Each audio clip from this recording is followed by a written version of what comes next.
അപ്പം ദേ നമ്മൾ ഇങ്ങനത്തെ നൈസ് പീസായിട്ട് കീറിയിട്ട് വേണം കേട്ടോ ഇത് ചെയ്യാൻ. ഇതുണ്ടോ, ഇങ്ങനെ നീളമുള്ള ചെറിയ ചെറിയ പീസുകളായിട്ട് കീറിയെടുക്കണം. ഇതാണ് ഇതിൻ്റെ ഒരു കറക്റ്റ് കണക്കെന്ന് പറയുന്നത്. ഇതുണ്ടോ, കനം ഒത്തിരി പാടില്ല എന്നാൽ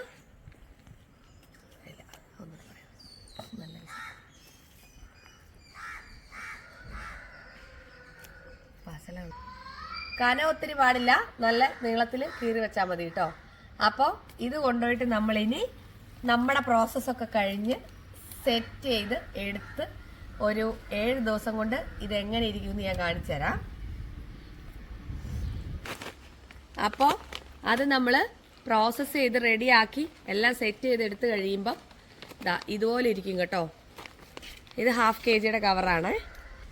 ഇത് 1/2 kg കവറാട്ടോ. ഇതുപോലെ ഇരിക്കും. ഇത് നമ്മൾ എല്ലാ പരിപാടിയും കഴിഞ്ഞെടുത്ത് കഴിയുമ്പോൾ ഒരു കൊല്ലം വരെ ഇരിക്കും കേട്ടോ, ഒരു കുഴപ്പമില്ല. അപ്പോൾ ഇടിയിറച്ചി സെറ്റാക്കിയിട്ട് ഞാൻ വരാം. ഇടിയിറച്ചി വേണ്ടവർ എന്നെ വിളിച്ചോട്ടോ, നമ്പർ ഞാൻ കൊടുത്തേക്കാം. ബൈ.